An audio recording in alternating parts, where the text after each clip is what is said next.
right, ladies and gentlemen, boys and girls, children of all ages, fellow Pandemonium travelers, this is Seattle Pandemonium Shutdown Day 226, I think, by my count. Oh boy, we're doing something a little different today. Got some newfangledness happening this week, so it's going to be a little weird. What do I have for you today? It's going to be a little quick and dirty kind of thing. It just brings me joy when people who have immense levels of power and influence beyond what I have, and they are wealthy and famous and influential, and then they just ruin their entire career in one bad Zoom meeting.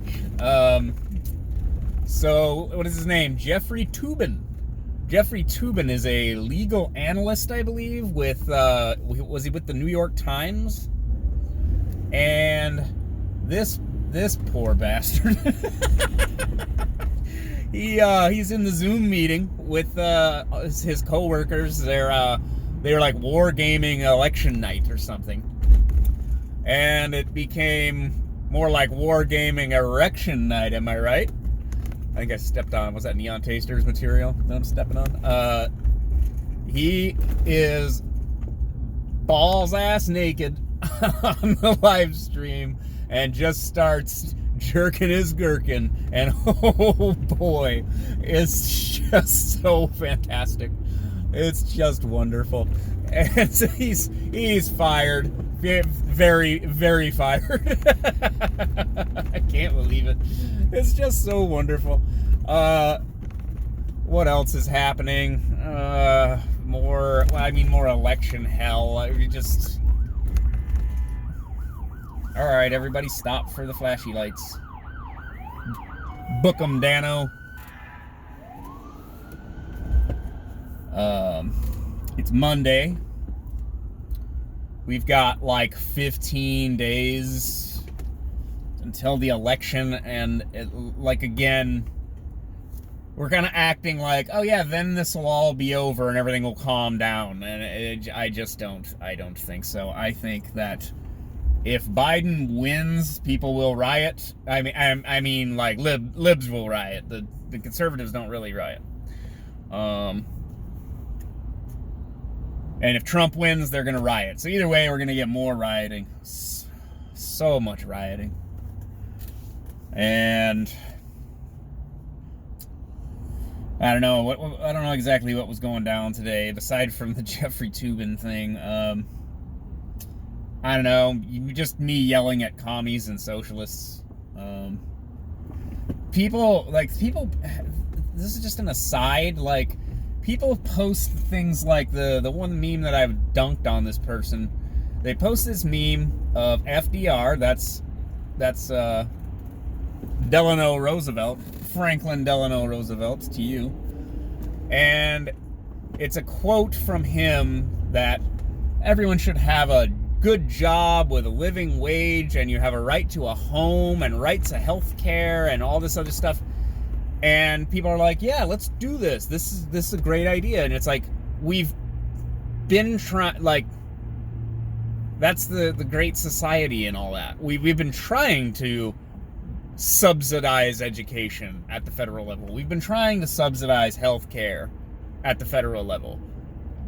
And it's been a disaster. We tried to subsidize housing at the federal level, and it collapsed the global economy. I don't know how to say this, without just seemingly, because it makes you seem like a dick, like you don't want people to have houses. Well, of course I want people to have houses. The problem is when you basically start regulating business, right? The government is not a business. The government doesn't produce goods and services. They commandeer goods and services and apply them wherever they feel like. So the result is, crony corporatism, for one.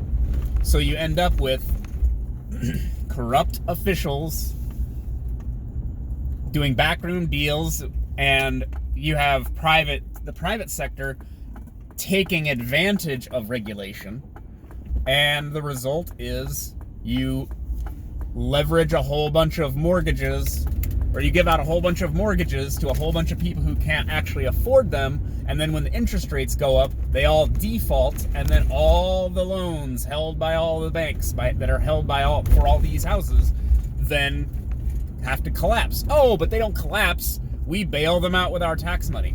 And then you look at education, the student loan bubble. I'm in the student loan bubble, okay? I was given loans to a school that was not actually geared towards giving me a quality education. They did okay, I suppose, but they, wow, that is just wonderful. And look at the performance with the Department of Education. Look at the performance of our school kids. Like elementary through like high school kids are like, they graduate and they're functionally illiterate. I mean, like, we've been trying to have these big social programs, and it ruins everything. It ruins the field or the endeavor of education or healthcare or whatever. It ruins it.